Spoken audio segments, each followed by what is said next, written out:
धर्म प्रौजित कई तवोत्र परमो, भागवत का विषय। श्रीमद् भागवत की कथा कई लोग इसलिए कराते हैं हमारे पितृ मुक्त हो जाएं। बहुत सावधानी से सुनिएगा। भागवत जी की कथा इसलिए करा रहे हैं पितृ मुक्त हो जाएं, हो जाते हैं, वो बात सत्य है, पर इसी कारण से नहीं करानी चाहिए। बहुत ध्यान से सुनिए। और जो लोग, अच्छा एक बात बताएं, ये 25-30 तो उत्तर हमको यहां मिले हैं प्रत्यक्ष, कम से कम 100 से अधिक उत्तर तो सोशल मीडिया से हो रहे हैं। कल्याण का साधन क्या है, तो ये भी अच्छी बात है, वहां पे भी लोग सुनते हैं, बहुत लोग सुनते हैं। कल की कथा 35-40 हजार लोगों ने सुनी होगी, हर दिन सुनते हैं, बहुत वैष्णव। अच्छा लगता है कि ये नहीं कि भाई कितने हम बढ़ रहे हैं, कितने पॉपुलर, ये अच्छा लगता है कि इतने लोग कथा सुनते हैं, इतने लोग कम से कम भगवत भाव सुनते तो हैं, अच्छा लगता है। अच्छा, जब लगता है कि आप लोग सुनते हैं तो फिर हमारा भी भाव होता है कुछ नवीन प्रस्तुत करें, कुछ अच्छा प्रस्तुत करें, कुछ और बढ़िया मधुर प्रस्तुत करें। जब लगे कि नहीं भाई ये तो बस पल्ला झाड़ रहे हैं, तो हम भी फिर पल्ला ही झाड़ के चले जाते हैं। हम भी सीधे सीधे कथा कह के, अब ठीक है 4 घंटा कहनी है, सहज भाव से कहो। तो भागवत का विषय क्या है? धर्म प्रोजित कई तवोत्र परमो। हमारे चित्त में परम धर्म करने की अत्यंत इच्छाएं जिस क्रिया से प्रकट होती हैं उसको भागवत का विषय कहते हैं। कथा सुनने के बाद आप धर्म के मार्ग के अनुगामी नहीं, परम धर्म के मार्ग के अनुगामी बन जाओगे। धर्म और परम धर्म में अंतर क्या होता है? जहां पर अपने और अपनों का विचार किया जाए वो धर्म है, और जहां पर सबका विचार किया जाए वो परम धर्म है। अब हमारे बटुक जी महाराज स्वयं भी कथा वक्ता है, अच्छी मधुर कथा कहते हैं, पर बटेश्वर महादेव के उपलक्ष्य में उनके पाटोत्सव के रूप में खर्चा करेंगे, आप सब लोगों को जोड़ेंगे, सबसे कहेंगे कि भाई अपना अपना व्यय करो, और फिर किसी को बाहर से बुलाएंगे, आप आके कथा सुनाओ। ये परम धर्म है। परम धर्म की इच्छाएं अत्यंत प्रकट हों, ये भागवत का विषय है।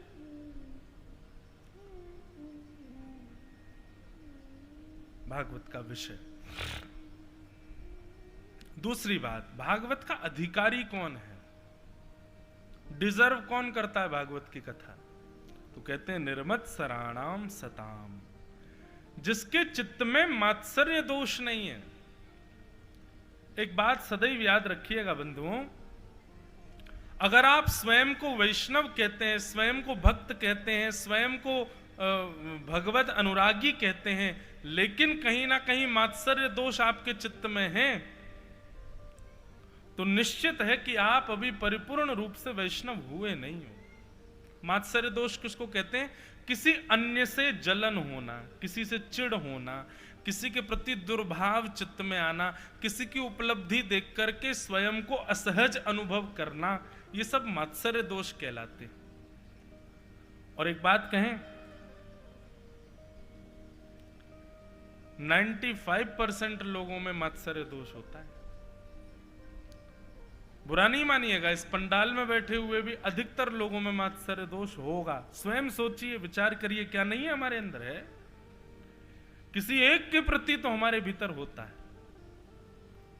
कि वो व्यक्ति जब सामने आता है तो कहीं ना कहीं मन में एक ईर्ष्या जन्म लेती है, छोटी सी।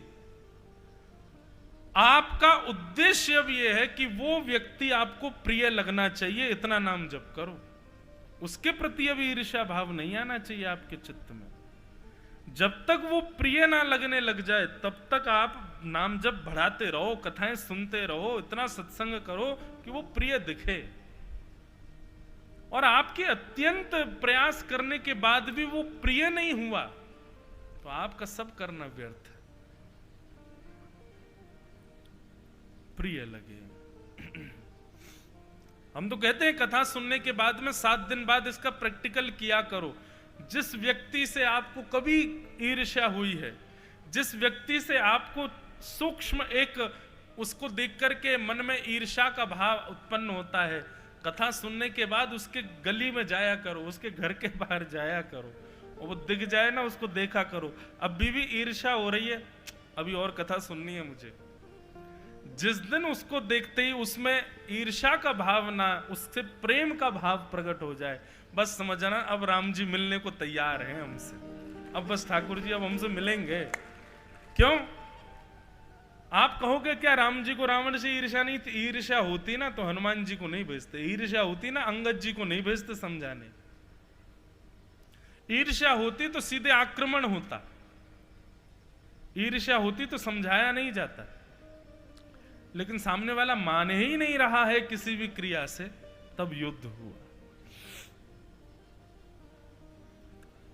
अच्छा देखो, ठाकुर जी ने किसी से ईर्ष्या की नहीं।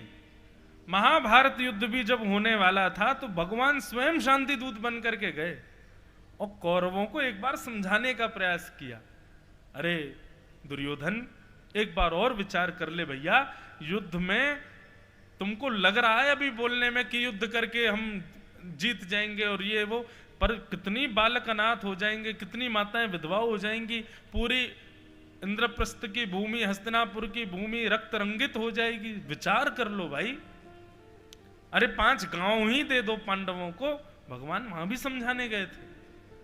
पर दुष्ट दुर्योधन ने कहा, सुचग्रैव न दास्यामि बिना युद्धे न केशव, बिना युद्ध के एक सुई की नोक के बराबर जमीन भी नहीं दूंगा पांडवों को। या तो युद्ध करके सब कुछ ले जाएं और या फिर युद्ध में हार करके मेरे राज्य को छोड़ के जाएं। ठाकुर जी ने वहां भी समझाया। कंस को भी कितने संकेत भेजे भगवान ने, जितने राक्षस भेजे सबको मार दिया। कंस अब तो सुधर जा, अब तो मान जा, तब भी नहीं माना। ठाकुर जी का स्वभाव है, वो ईर्ष्या नहीं करते, सीधे आक्रमण नहीं करते, पहले समझाते हैं, नहीं मानता तब युद्ध होता है। हम लोग उल्टे हैं, किसी से यदि हमारी ईर्ष्या हो गई तो हम उसको बताएंगे भी नहीं, सीधे युद्ध करने पहुंच जाएंगे, उस पर FIR दर्ज करा दी उसके नाम, लड़ने पहुंच गए। ये ईर्ष्या है। जब ईर्ष्या का भाव नष्ट होता है तो सामने वाले से संवाद किया जाता है, विवाद नहीं। आपकी स्थिति संवाद की बने, विवाद की नहीं। वैष्णव विवाद से दूर रहता है, अपने आप को हरा देगा लेकिन विवाद नहीं करेगा। तो भागवत का अधिकारी कौन? जिसके चित्त में मात्सर्य दोष नहीं है, ईर्ष्या नहीं है किसी के प्रति। अगर कोई व्यक्ति ईर्ष्यालु है, क्षमा कीजिएगा, वो मंच पर बैठ के वक्ता बन जाएगा ना, उसकी बात का प्रभाव नहीं होगा। और वो श्रोता बन के कथा में बैठ जाएगा तो 4 घंटे में क्या सुना सब भूल जाएगा। ईर्ष्यालु, ये ईर्ष्या का दोष एक प्रकार का बांध है हमारे कानों में, जो कथा आने तो देगा लेकिन भीतर नहीं आने देगा, प्रवेश नहीं करने देगा। इसलिए इस ईर्ष्या के मात्सर्य दोष को पहले हटाइए। और मात्सर्य दोष हटेगा कैसे? सत्संग। बंधुओं, हर देखो जैसे कहते हैं ना, एक आध दवाई ऐसी होती है, नाम क्यों बोलूं, वो सब चीजों में काम आ जाती है, सिर दर्द में भी, बुखार में भी, शरीर के दर्द में भी, खांसी में भी, जुकाम में भी। एक आध दवाई ऐसी होती है, वो सारे रोगों की एक ही दवाई है। ठीक वैसे ही जितने भी संसार में दोष हैं मानव के भीतर, सबकी एक ही औषधि है, सत्संग। बस उसका श्रवण मन पूर्वक हो, ध्यान पूर्वक हो, वो कल्याणकारी होता है। तो भागवत का अधिकारी कौन? जिसके अंदर मात्सर्य दोष नहीं है। आप सब जानते हैं कि आपके अंदर किसके प्रति मत्स्य भाव है, मात्सर्य भाव है। उसके प्रति मात्सर्य भाव नष्ट करना, यही आपकी पहली जिम्मेवारी होनी चाहिए। तब आप अधिकारी बनोगे कथा के। निर्मत्सराणाम सताम वैद्यम वास्तवमत्र वस्तु श्रीमदम। श्रीमद् भागवत हमारा किससे संबंध कराती है? कथा सुनने से आप चिंता विमुक्त हो जाओगे, कथा सुनने से आप आर्त विमुक्त हो जाओगे, कथा सुनने से आप धनवान हो जाओगे, कथा सुनने से जीवन के सारे संकटों की रुकावटें दूर हो जाएंगी, नहीं। ये आर्तमुक्त होना, चिंता मुक्त होना, धनयुक्त हो जाना, जीवन में बहुत सारी उपलब्धियां प्राप्त हो जाना, कथा का ये उद्देश्य नहीं है। कथा का केवल एक उद्देश्य है, और वो क्या है? वैद्यम वास्तव मत्र वस्तु शिवदम। आपको केवल और केवल श्री कृष्ण भगवान की पदवी से हटकर के किसी अपनत्व की पदवी पर दिखने लग जाएंगे। ये कथा का प्रयोजन है, ये कथा का उद्देश्य है। मतलब अभी तक तो भगवान श्री कृष्ण आपको भगवान दिखते हैं, वो भगवान है, लेकिन कथा सुनने के बाद में अब स्थिति क्या हो गई है कि अब बस नेत्र बंद करते हैं तो अपने मित्र के रूप में श्री कृष्ण दिखते हैं, अपने सखा के रूप में, अपने प्रियतम के रूप में, अपने पुत्र के रूप में, अपने सखा, इन प्रकार के संबंधों में श्री कृष्ण व्यवस्थित हो जाएं। ये कथा का संबंध है, इसी से संबंध कराती है भागवत की कथा। अन्य किसी भी उपाय से आप यदि कथा श्रवण के लिए बैठे हैं, माफ कीजिए, आपका वो उपाय पूर्ण होगा इसकी मैं गारंटी नहीं देता, पर आप श्री कृष्ण को अपना बनाने की भावना से यदि कथा में बैठे हैं तो ये इस बात का हम प्रमाण दे करके, लिख करके, हस्ताक्षर करके अपनी जिम्मेवारी पे कह सकते हैं कि ये साधन आपका निश्चित पूर्ण हो जाएगा। अच्छा, आप कहोगे हम कृष्ण को सखा मानते हैं, आप कथा सुना दोगे उससे श्री कृष्ण हमारे सखा बन जाएंगे। वो तो बिना कथा सुने भी हम सखा मानते ही हैं उनको। कथा ने ऐसा क्या विशेष किया? कथा सुनने से पहले आप श्री कृष्ण को सखा मानते थे, पर कथा श्रवण के बाद में श्री कृष्ण आपको अपना सखा मानेंगे। ये परिवर्तन हो जाएगा। और फिर क्या होगा? बोले अनुब्रजाम में हम नित्यम पूये ये तन्य रेणु विह। आप श्री कृष्ण के पीछे नहीं चलोगे, आप जहां जहां जाओगे ठाकुर जी आपके संग संग चलेंगे। अभी पहले तो हमको लगता था कि गिरधर लाल जी के संग हम जाते हैं। आज भी हम सुबह बटुक जी से कह रहे थे, मैंने कि जय हमको लेके चलते हैं, पर अभी अभी ये बात कहते कहते मन में आ रहा है कि पीछे पहले हम उनके पीछे चलते थे, पर अब उल्टा हो गया, अब वो हमारे संग संग चलते हैं। अब ये भाव हमारा परिवर्तित हो गया है कि ठाकुर जी जहां जाएंगे वहां हम जाएंगे। नहीं, ठाकुर जी ने अब संबंध बना लिया, बोले जहां तू ले जाएगा वहां मैं संग चलूंगा। एक हम पद गाते हैं ना, जहां ले चलोगे वहीं मैं चलूंगा। ये भक्ति की प्रारंभ स्थिति है। आप ठाकुर जी से कह रहे हो कि जहां आप ले चलोगे ठाकुर जी वहां हम चलेंगे, लेकिन भक्ति की चरम स्थिति क्या है? ठाकुर जी आपसे कहें जहां तू ले चलोगे वहां मैं चलूंगा, जहां तू बैठा दोगे वहीं मैं बैठूंगा, जो खवावे को सो खाऊंगा।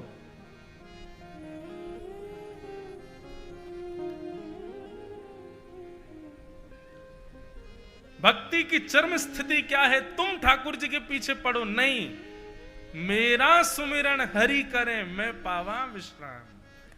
आप सुमिरन करते रहे ठाकुर जी के, और करते करते करते करते यदि पधार गए तो माफ कीजिए आपने भी भजन किया ही नहीं।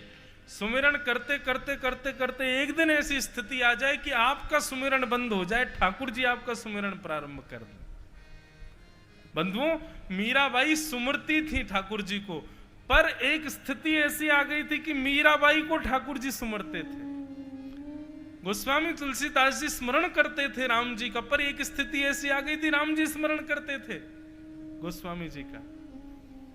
सूरदास जी गाते थे ठाकुर जी को, पर एक स्थिति ऐसी आ गई थी कि ठाकुर जी गाते थे सूरदास जी को। और इसका प्रमाण बताएं, सूरदास जी का संकल्प था, अब मैं हो सकता है गलत भी हूं, विद्वान जन मुझे आज्ञा करेंगे जैसा भी हो। सूरदास जी का संकल्प था 1.25 लाख जाने 1.5 लाख पद उनको लिखने थे, पर शायद 1 लाख पद के आसपास सूरदास जी के पूर्ण हुए। उसके बाद सूरदास जी भगवत विलीन हो गए। तो कहते हैं सूरदास जी के बचे हुए पदों को ठाकुर जी ने पूर्ण किया। और इसका प्रमाण क्या है? आप जब भी कोई पद सुनते हैं और पद के अंतिम अंतरे में छाप यदि आती है सूरदास, तो समझो ये सूरदास जी ने लिखा है।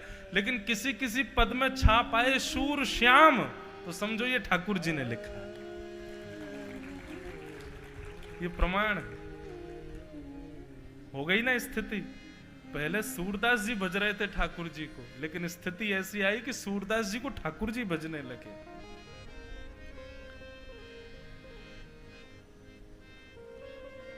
हरि जी मोरी क्या बिगड़ेगी, जाएगी लाज तुम्हारी। ये सूरदास जी का पद नहीं है। सूर श्याम पाछे पछतई हो, जब मोहे देख उघारी। ये ठाकुर जी ने लिखा है। ऐसा वैष्णव जन हमारे पूर्वाचार्य बताते हैं। गोस्वामी तुलसीदास जी ने मानस की रचना की,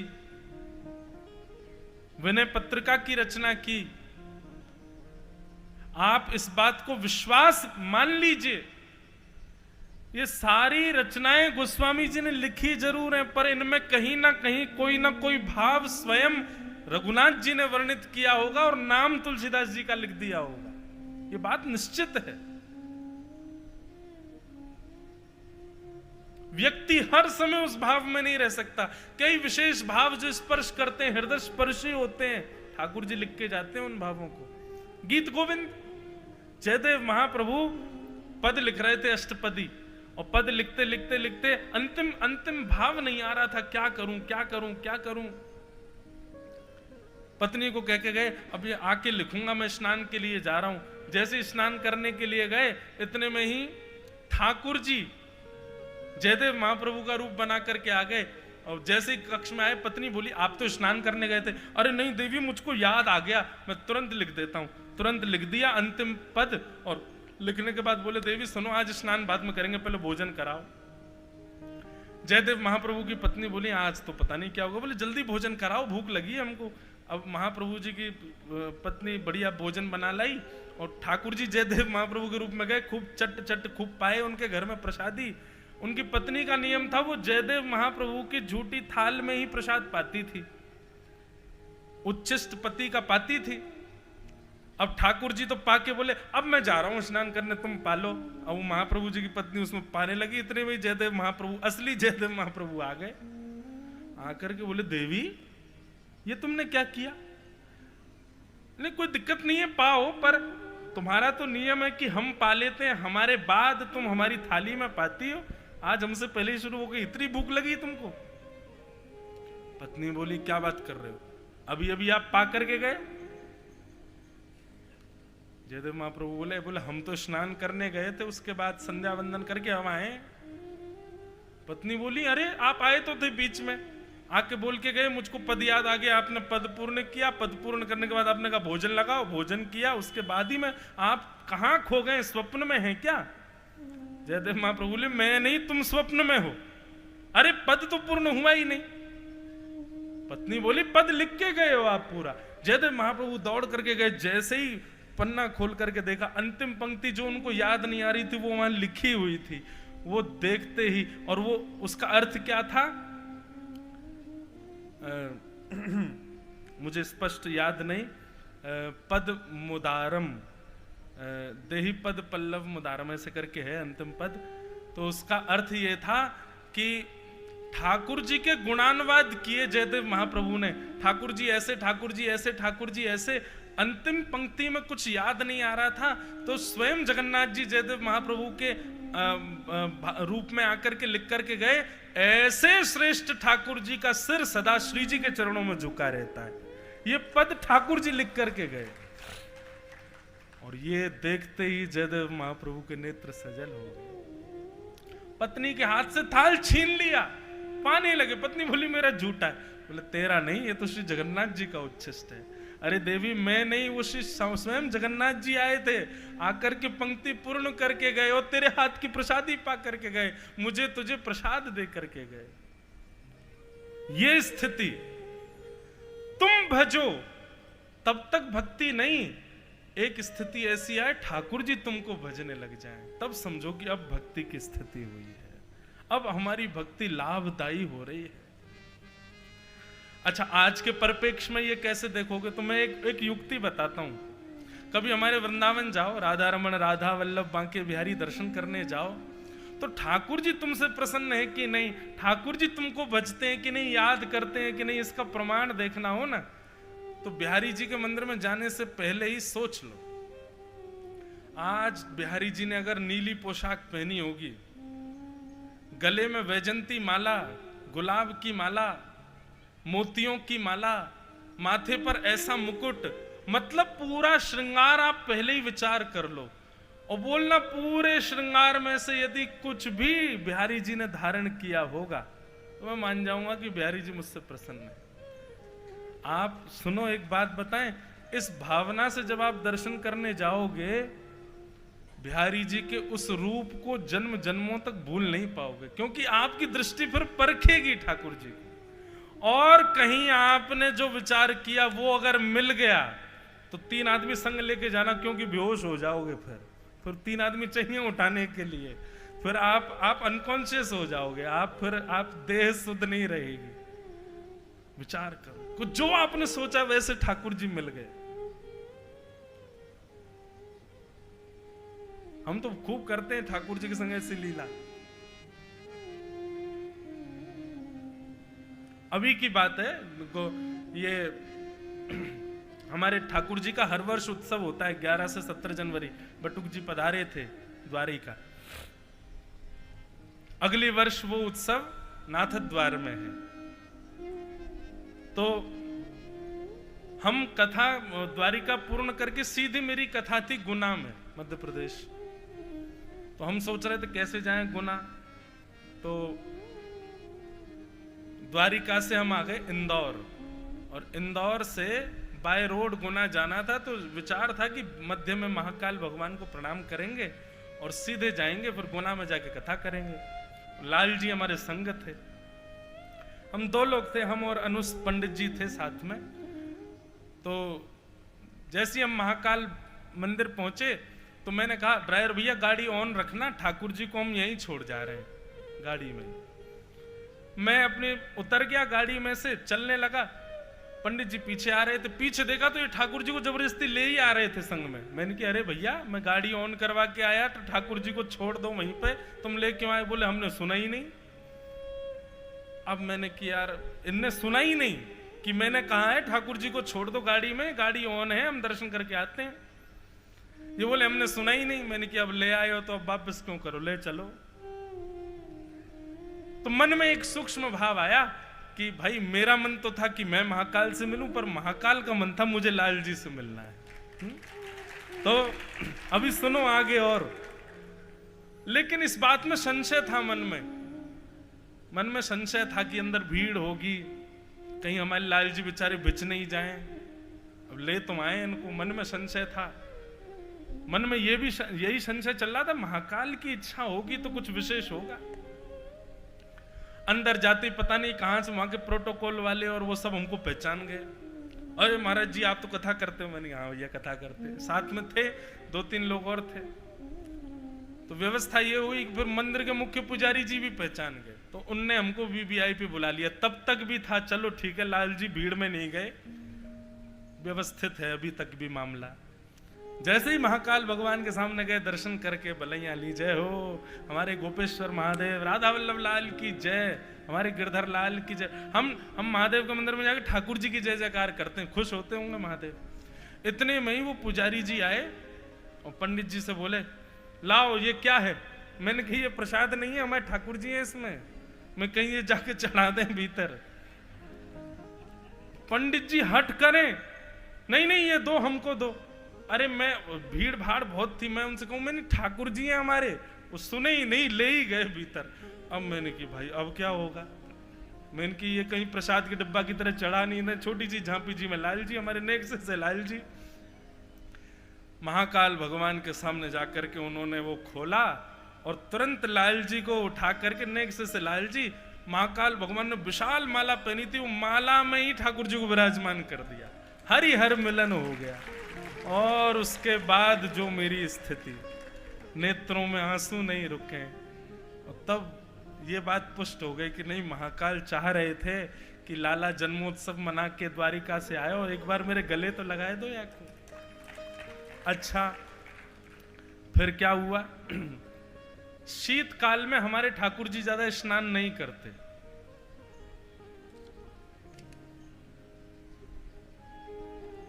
शीतकाल में हमारे ठाकुर जी का स्नान कम होता है, गीले कपड़ा से बस गाल वाल पहुंच दिए, हाथ पहुंच दिए बस। छोटे लाला है ना, रोज नहीं नहाते। छोटे बालकों को माताएं रोज थोड़ी नहवाती सर्दियों में, तो हमारे ठाकुर जी भी रोज नहीं नहाते। और महाकाल तो भीगे ही रहते हैं। पहली तो ये प्रसन्नता हो गई कि चलो मिल लिए, दूसरी चिंता ये हो गई कि ऊपर जलेरी में से जला रहा, मैं ठाकुर जी पे पड़गो बेचारे ठिठर जाएंगे। पंडित जी ने एक लोटा भर जल लिया और नवा और दिए। ठाकुर जी और महादेव दोनों के स्नान है गयो। अब मैं दूर ही दूर खड़ा खड़ा सोचूं, मैंने कि लाल जी आज तो कांप गए होंगे, आज तो ठिठर गए होंगे। मैंने कि चलो कोई बात नहीं, ठिठरे लाल जी, हम तो बच गए।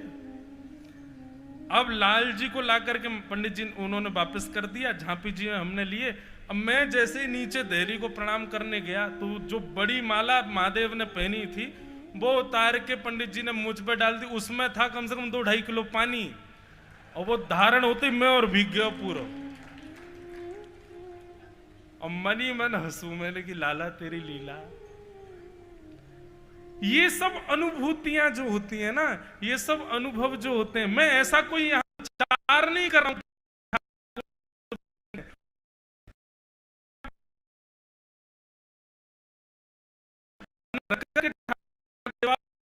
में यदि प्रयास किया ना तो एक और अष्टपदी गाऊंगा, बहुत सुंदर है।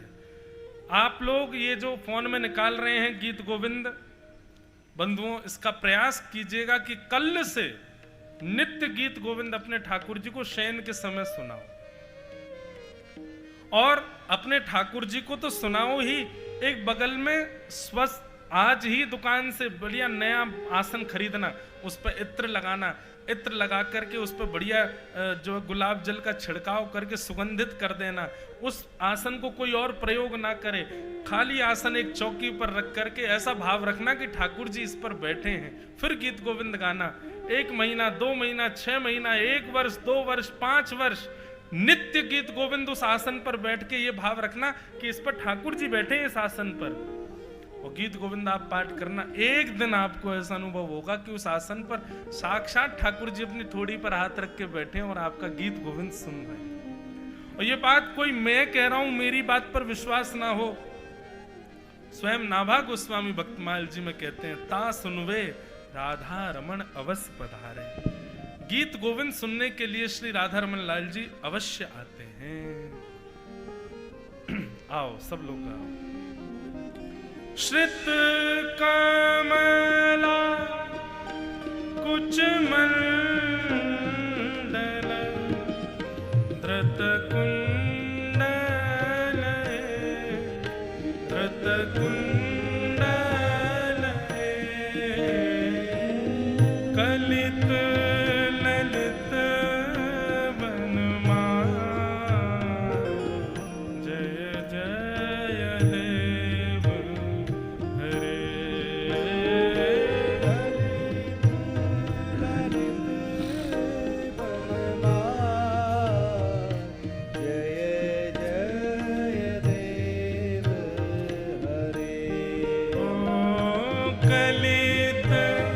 ललित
त्रिभुवन भवन निधान, जय जय देव हरे।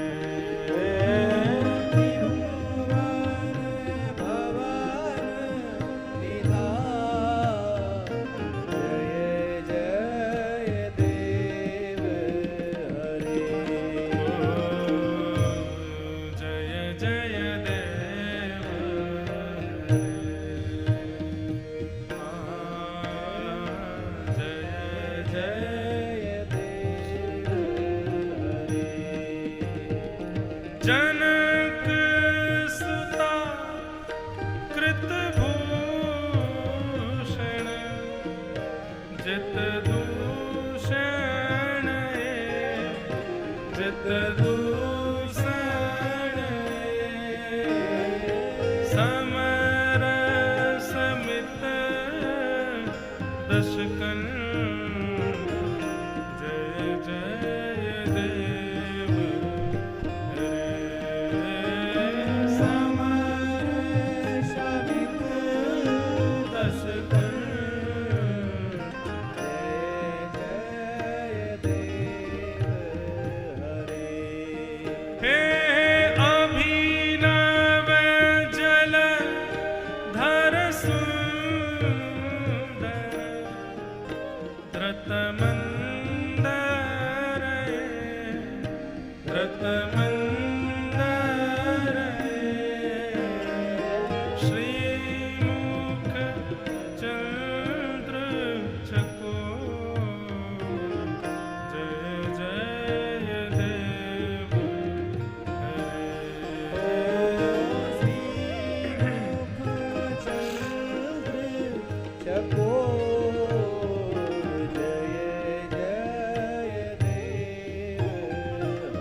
ऐसे जयदेव महाप्रभु